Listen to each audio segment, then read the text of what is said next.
Personal log, celestial date 218.240.01.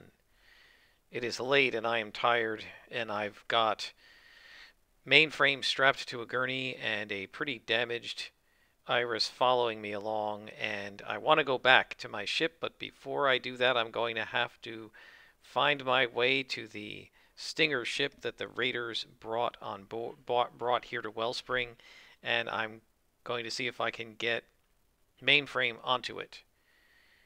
Hopefully, if I store him on that ship and keep it sealed, he won't get the void pox into the storm swept. Hello and welcome. I am Scrapperlock and this is Starforged Alpha Cluster. We are with Krista Sutton, our main character, who I made a big mistake at the very beginning of the last session, and they completely threw us into an alternate reality from what should have happened there, where everything went wrong. And this mostly shouldn't have happened because I made a big boo-boo. So in the last session, Krista found Mainframe and he told her that he was sick and he had the void pox. And I had Krista, and I had the character sheet open, and I had it open to her assets, and I had the scavenger asset open, and I actually purposely used this because you're supposed to add +1 and take +1 momentum on a hit if you're scavenging an abandoned or wrecked place, which this is. So watching the video, I saw that I rolled and I got a miss, but I forgot to add the +1. So I rolled plus wits. The total was a 6, and the dice were a 6 and a 10. Now the 10's going to be a miss, but the 6 would have been below our number, our action roll of a 7, if I had remembered to add the +1. If she had gotten that weak hit on gather information, then she probably would have found at least one antibiotic vial left to give to our victim here, Mainframe, and he might be okay.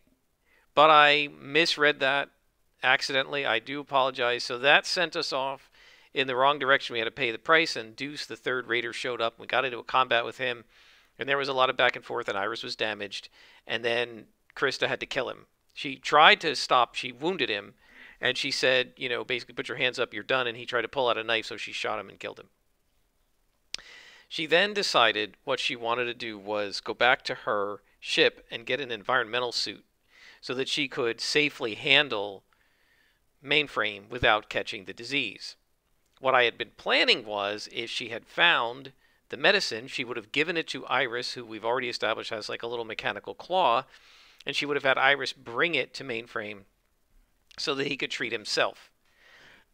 But unfortunately, I forgot to add that +1. So I apologize. There's nothing we can do about it now. I'm not going to retcon anything. It's just the way it goes. Made a mistake. I'm not going to add any extra momentum because after that, she burned some momentum, right, later on and in the fight. So I don't know where our momentum would be. We'll just leave it at 8.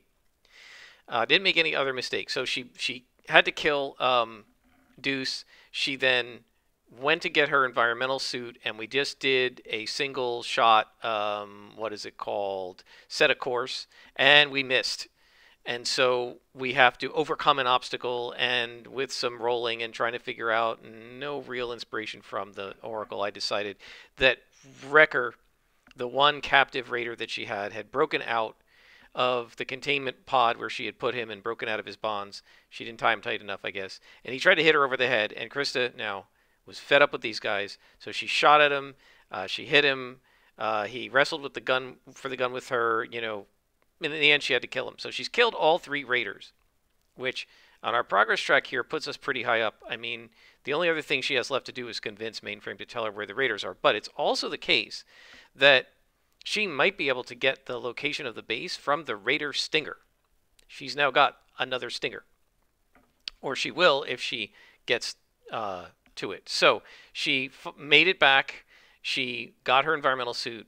She came back to Mainframe, and what she's going to do now, after thinking about this, like, we know that the pirate ship isn't here, the raider ship, so it's got to be further on, probably down in life support. So what we're going to do is we're not going to undertake any expeditions or anything. That's ridiculous. I don't want this small episode to get any bigger. It's taken so many sessions already just to find the first step of where the raiders are to do the vow she did for Zephyr way back how many sessions ago. So we're going to face danger to get there, and then we're going to fly it over, and I'm not even going to make rolls to fly it over from here to here and dock it in her ship. That's fine. And then she's going to have to ask as they fly over, so where are the raiders and where can I find them?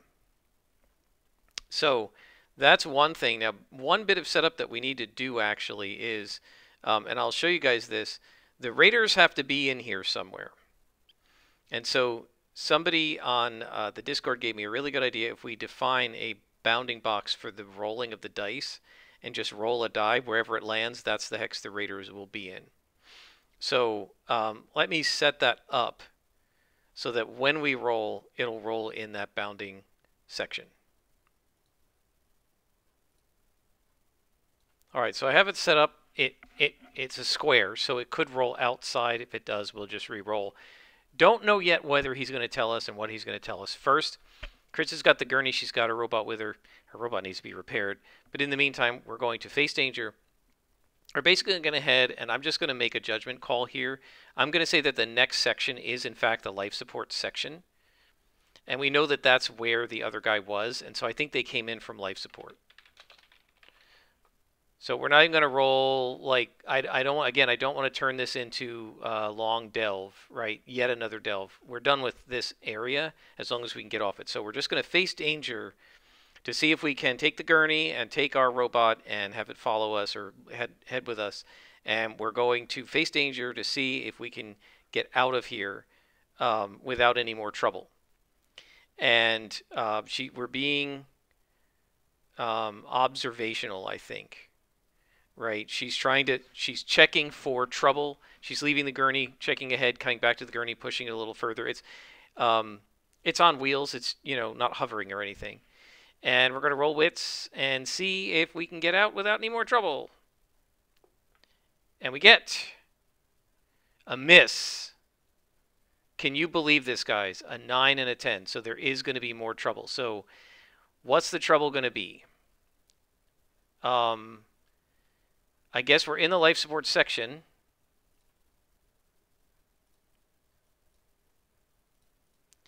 So I guess we'll roll the peril in the life support section. Medical section, right? Medical is still life support, right? Or is it engineering? Hang on, let me check. Right, life support's engineering, duh. Okay, so we're in life support and we're going to come up with a peril. And shrouded atmosphere conceals a lurking foe.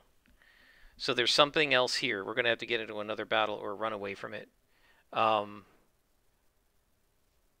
who is the lurking foe? I have no idea. Let me stop and figure this out. Well, I've had to think about it. I'm totally out of ideas. So I'm just going to try rolling action theme and see what we get. And we get suppress strategy. So something's going to try to stop her strategy. Is there a fourth raider? Is the raider that she thought was dead the one that isn't named? Is he alive? Maybe he's alive. I think that makes the most sense. So the guy she thought she killed actually wasn't dead. Which one? Is it Deuce? No, she shot Deuce in the head. We know that the other guy, that Wrecker, is dead. So the guy who hasn't been named, the unnamed pirate, shows up.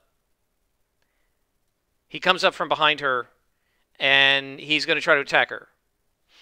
And he's pretty hurt. So I don't think we're going to do this. I mean, I hate rolling a battle. But because of the luck has been so absolutely dreadfully horrible. But I really don't want to do another long, drawn-out combat. I just don't. So we're just going to do it as a battle. So he's going to try to attack her.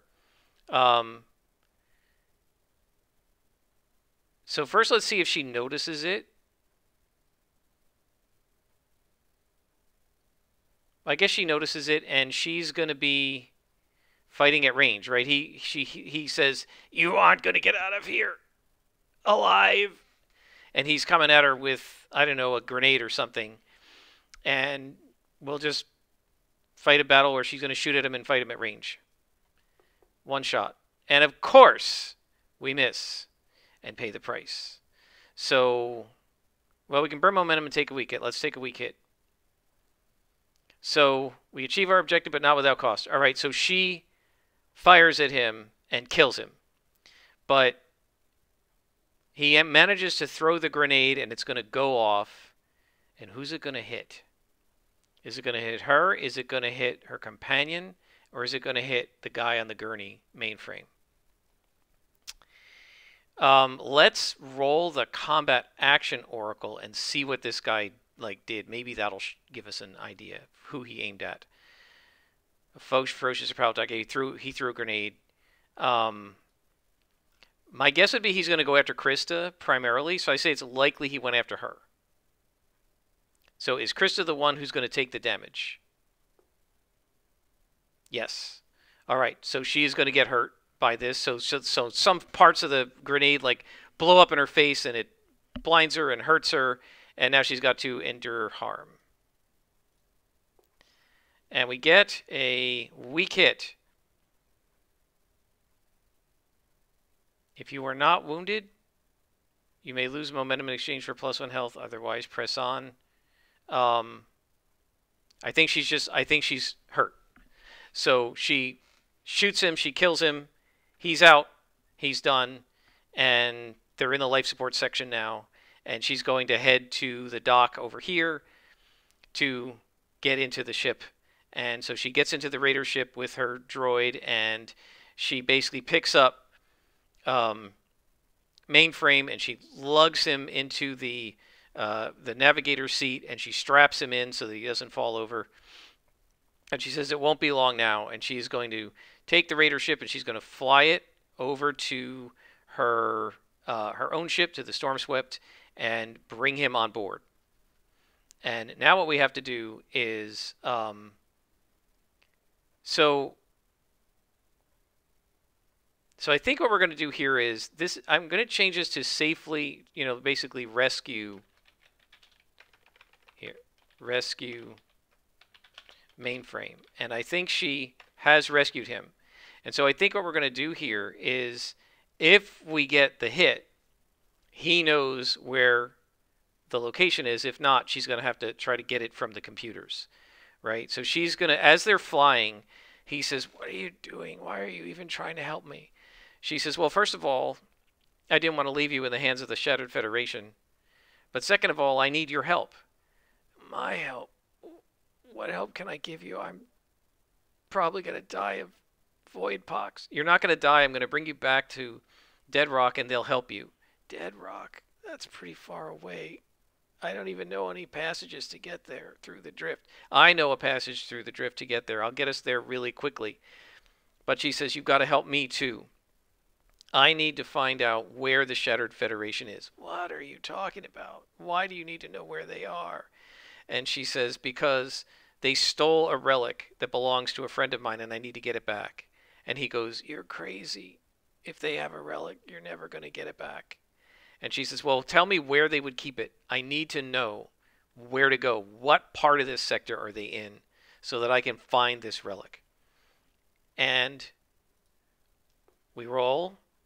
And believe it or not, we get a weak hit on 10 progress. Have I ever gotten a strong hit, even with 10 progress? Thank you, electronic dice. You're just as bad as my physical dice. So we get a weak hit. Now, if we look at the fulfill a vow on a weak hit, which means, again, we don't get the full experience. Have I ever gotten full experience for filling a vow with 10 progress? I don't think I ever have. Where is it? On a weak hit, we realize the truth of our quest. There's more to be done. So, I think...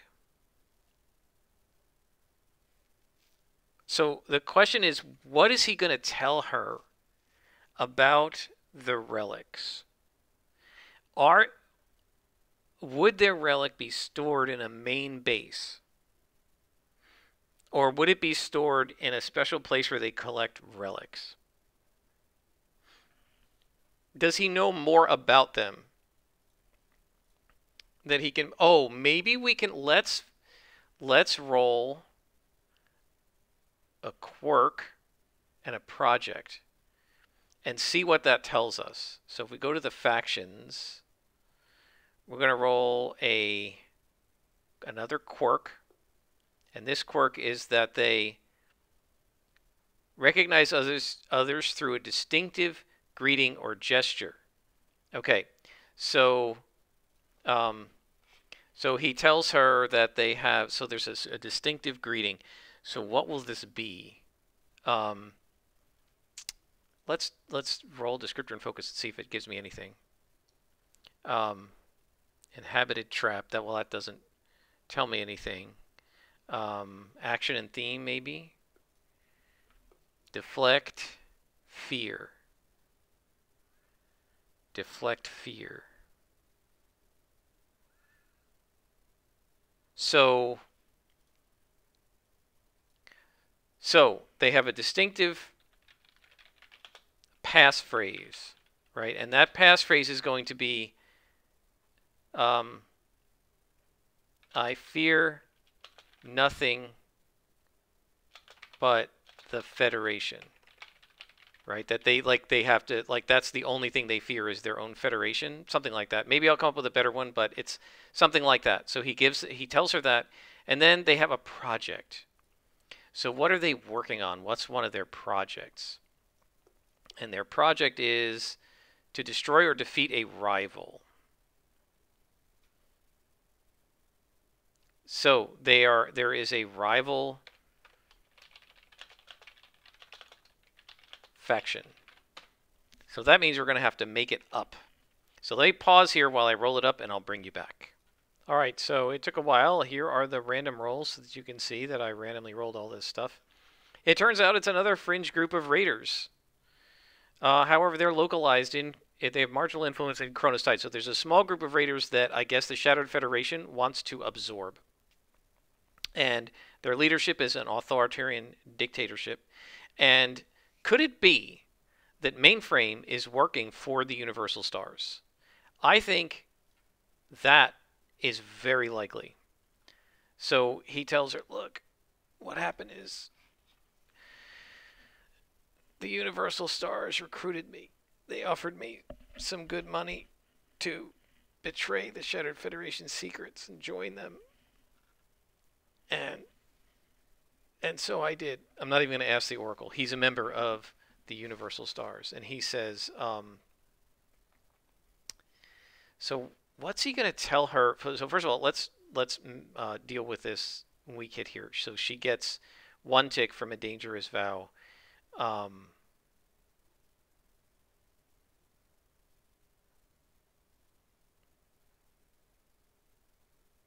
So she's not going to set a vow to set things right. We've already got an iron vow about dealing with these guys. So we're not going to, there's nothing to set right. I think at this point we're going to end this part of the quest, and we're going to take 1 tick in the quest legacy track, and clear this. So where are they? So he's going to tell her where they are, but what is he? Wait a minute. Is he going to say? Wait a minute. Is he going to say that the stars are the ones with that? Maybe the stars robbed the relic and it never got back to the Shattered Federation? Or is he going to say that the stars can help her get in? Let me think about that. I'm not really sure. Okay, I think I figured it out. So let's go back to the faction here. The Shattered Federation has a passphrase. Distinctive passphrase that changes every so often. And you need to find it out. right? And he's going to tell her that the stars probably know what it is, but without that passphrase, even if she takes this Stinger ship and tries to pretend to be a pirate, a raider, a Shattered Fed member, they're not going to believe her because they don't know she doesn't have the passphrase. That when she comes into past one of their pickets, their outposts, they're going to ask her for ID. She's already experienced this once, right? She raised them on the comm and they asked her who the heck she was, and she didn't give. I mean, we didn't phrase it that way, but she didn't give the passphrase, so they knew she was not supposed to be on that comm link. So I think the Shattered Federation has a passphrase, and he doesn't know the passphrase, so he can tell her where they are, but he tells her you better not go there. You need a passphrase, right? And so for this quest, we now know the location of the raider base, and we'll generate that. He tells her where they're probably keeping it, but we're going to get into the raider hideout. We're going to need the passphrase, right? So this is going to be get the passphrase to enter the raider hideout, right? And then find the artifact and escape the hideout and return to Zephyr. So, so she's going to have to go and get the passphrase from the stars. Now, they're rivals, so maybe they'll give it to her. I'm not going to make an iron vow about that. I don't know that that's necessary, but let's roll the location. Now, let me just check this and make sure the location is right for dice. So nice rollable area. Yeah, that's what we want. And we'll apply that. So I'm going to do that, and then we're going to like go back to the default. So what we're going to do is just roll a random die. Doesn't matter, I don't know, D10. Wherever it lands, that's where they are. Okay, so right there. So let me not forget where that is. Right here, right?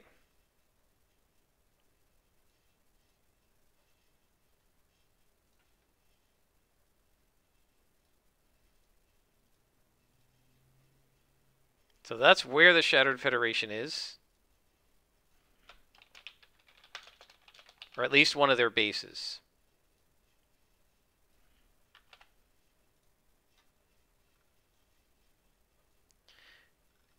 She says to him, okay, so where are the stars, right? Where are the universal stars?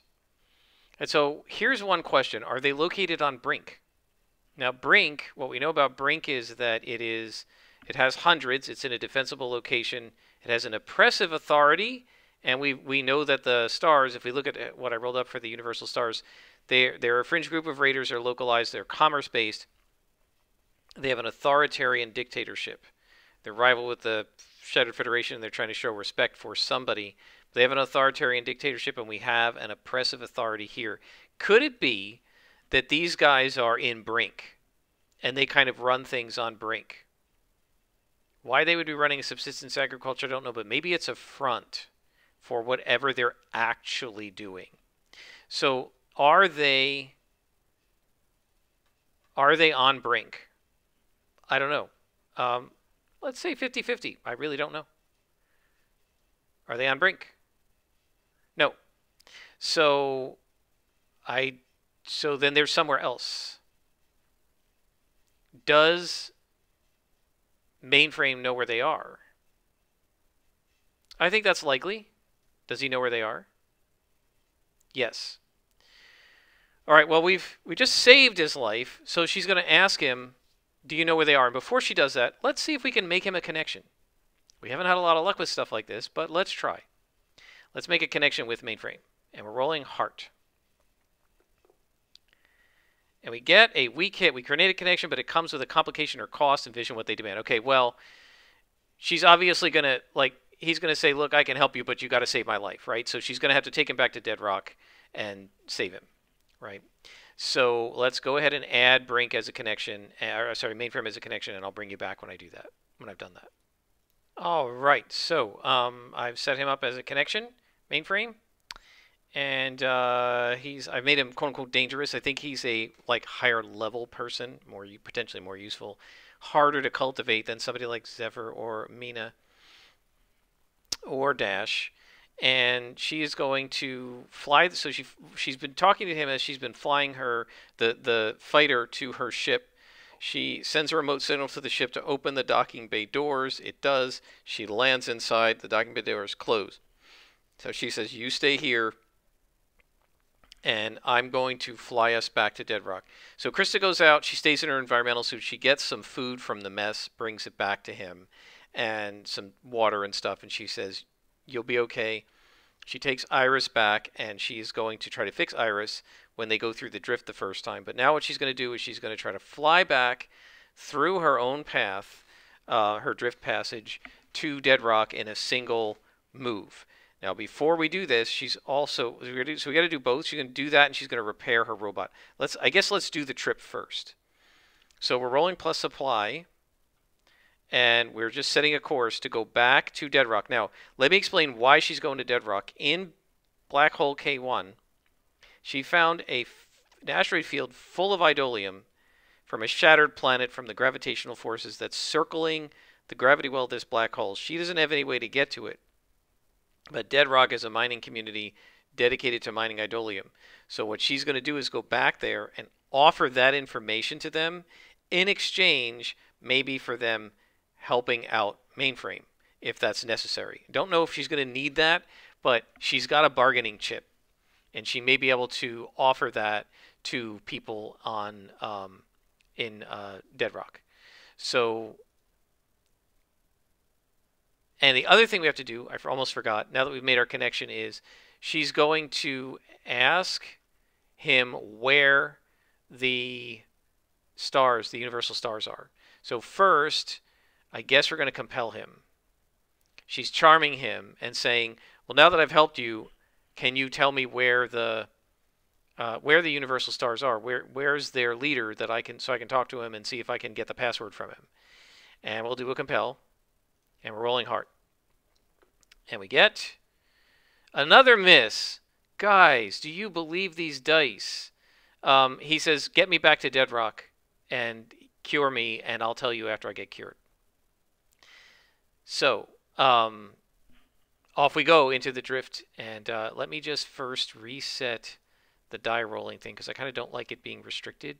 So let me just get it off of, what do I have to do? Settings, dice so nice, rollable area. Can we restore it? Is it back to normal? Yes, it is. Okay. So now we're back to normal. I like that because the dice look a little bigger. And now we're going to undertake an expedition. I can't believe she said 8 momentum, and we have rolled so high that it never would have helped to burn momentum. Look at this. 9, 10, 10, 3, 4, 10. Right? We've 5, 10, 9, 10. We've literally rolled a 10 on every single one of our die rolls. One of the two dice has been a 10 every single time. I don't know if there's something wrong with the random number generator or what. I keep getting the feeling that the Foundry dice like to roll zeros a lot, even when you're on the random number tables. Maybe I'm wrong. Maybe it's just confirmation bias, but it sure seems like it. All right, so now we're going to just set a course, and she's going to head back to Dead Rock rolling plus supply. Oh, we're down to 2 momentum. I guess we did burn momentum at one point, so I'm wrong about that. And we get a strong hit. We take a momentum, and we reach our destination without trouble. So she flies through the drift, and while we're flying through the drift, she is going to try and repair her robot. I think she can do that when she makes repairs to vehicles, mechanical companions, and so on. So we're going to roll a repair roll. So she takes Iris to the lab, and we roll a repair roll. And to make repairs, to obtain repairs from someone, supply. To make your own repairs, wits. So we're rolling wits. And we get a strong hit. So on a hit, you gain the repair points as appropriate to the situation per the table below. We're in the field, so we get 3 points. So that is enough to bring Iris back to normal. Sacrifice resources in exchange, -1 supply for each repair point. We don't really need to do that. Unused points are discarded.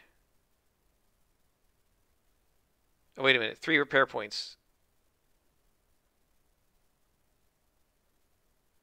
It's +1 health mechanical companion 1 point. Yeah, so that's right. And we don't have any other repairs to make. The ship is fine, right? The command ship, yeah, the command ship is fine. So so we fly back and we arrive at Dead Rock Station, and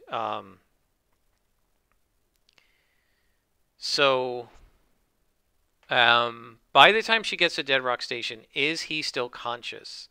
I think it's 50-50.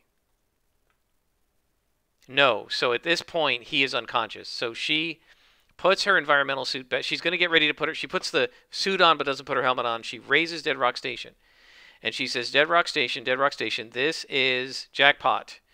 I'm returning from the field with a sick passenger. This passenger, we believe, has void pox, and we need medical treatment immediately. He's unconscious. So the question is, are they going to let her land? And I think that void pox is pretty contagious, and maybe they don't want to let her land. So, so is that true? Do we want to ask the Oracle, or do we just want to... Let's just do a compel, right? She's just asking them for help, right? So she's trying to charm them and asking them, can you guys let us in here? We want to get this guy treated. Are they going to let her? Now, the thing with Dead Rock is they are a tolerant mining and entertainment place. So I think it's at least possible that they're going to let her do it. Let's roll compel, rolling heart. And we get a strong hit. So they do what you want. So they agree. She doesn't have to give them any information about the idolium here. They simply agree. It's a strong hit. So they say, all right, we have an isolation ward. Give us a few minutes. And while they do that, she puts on her environmental suit. And she's going to go and take the Raider ship, the Raider Stinger ship, and fly out of her docking bay and fly it over to dock it with one of the other docking ports. She flies it out and lands it. I'm sorry, this is on the surface. Lands it in another docking station. And I'm going to just make a GM call here and say that because she's got 2 ships that have to be docked here, this is going to cost her a supply. And just in money, right? So I'm just going to drop her supply to 4. And they send out guys in suits, and she's in her environmental suit in the ship. Now, he's never been inside the Storm Swept, so the Storm Swept is not contaminated. And so she helps these guys put him onto a gurney, and they've got all their hazmat suits on, and they wheel him away into the med bay of Dead Rock. And then Krista goes back, takes the Raider ship, brings it back into her ship, and docks it and closes it. She's keeping that thing because she still thinks she might be able to use it to infiltrate the Shattered Federation.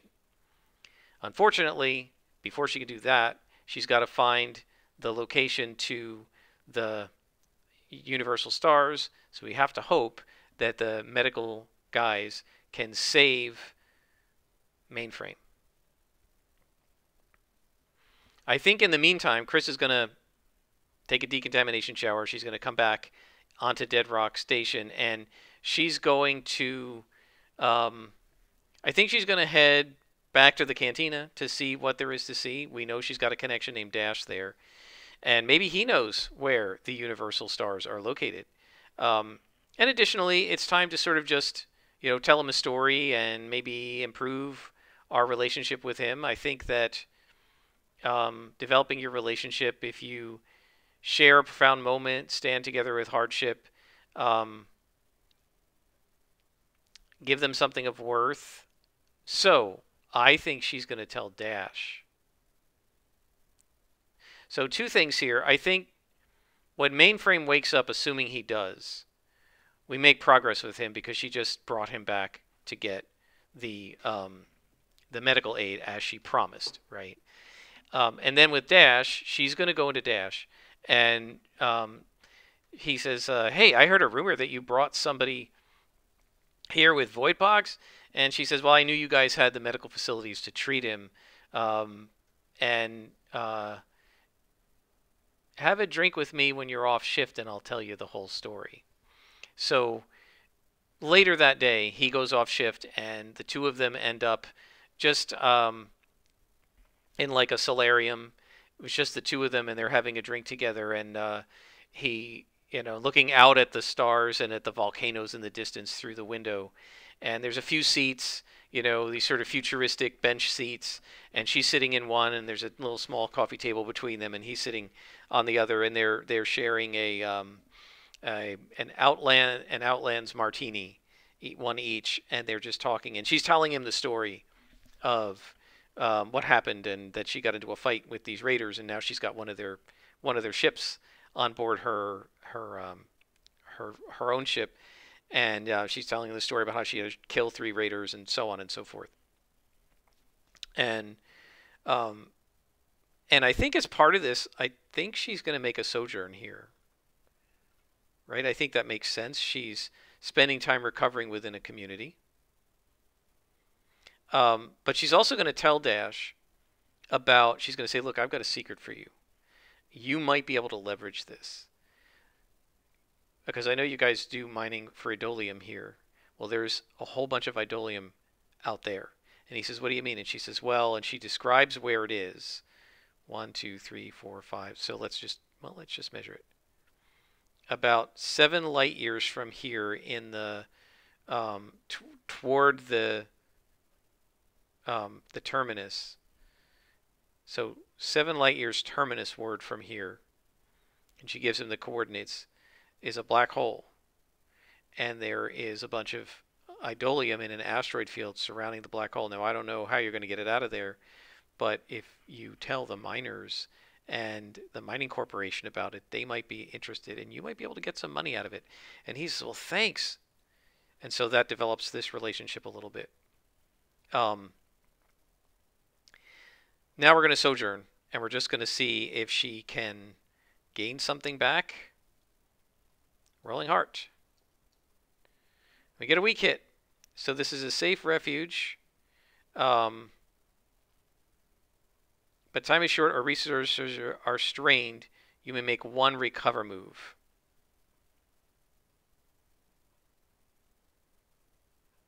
Right? And instead of rolling, assume an automatic strong hit. So we make 1 recover move, and I think her recover move is going to be a heal.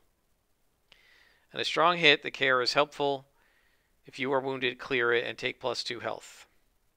Or +3 health. Well, we get +2 health. So her health comes back. And so she heals up, right? And she buys, by the way, she heads to the Dead Rock market, and she buys herself a new jacket because her old one is torn to pieces from all the shots that hit her in the jacket and barely missed her. So she's got a new jacket. So yeah, her supply is down because she spent money on a new jacket and docking 2 ships. So then she's going to say to Dash, before she finishes, she's going to say to Dash, "Listen, while I was helping Mainframe, I also heard about this other group called the Universal Stars. Do you know anything about that?" And I don't know. Does he know anything about it? I guess this is a compel move, right? She's charming him.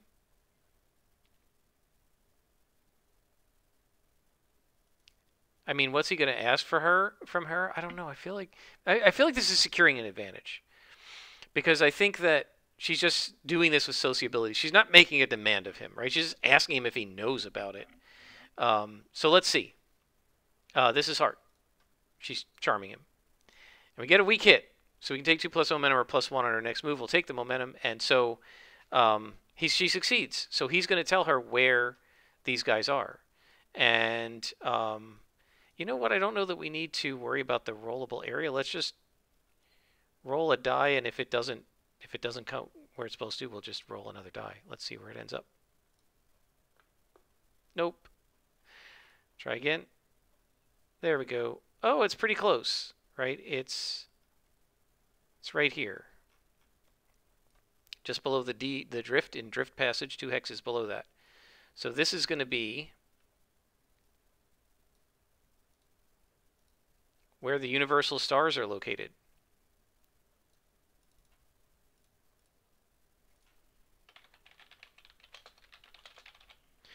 And we're all set with that. So he told her where the universal stars are. So she knows where the base is. She doesn't actually have to talk to Mainframe anymore, but she's certainly going to pump him for information. And does that affect our vow? So we've actually got the location of the raider base. So now we're going to have to get the passphrase from the guys in the Universal Stars base. So we'll worry about that in the next episode because we're 40 minutes in. I think we've made some little bit of progress on this character. We're very close. One more quest away from getting an experience point. A couple discoveries away. We haven't gotten any bonds. I sure hope Zephyr appreciates this. I mean, we get an automatic bond for her if we actually find the blasted thing. But we have a ways to go. And who knows? Maybe we'll make a troublesome vow to get the password from the Universal Stars. I feel like in retrospect, I should have just made this one big long quest, and each one of the steps would have been an individual step. But when I started this, I had no idea that it was going to become so complicated to do this. So, oh well, it's fine. Hopefully you guys enjoyed. Until next time, I am Scrapperlock, and this has been Starforged Alpha Cluster.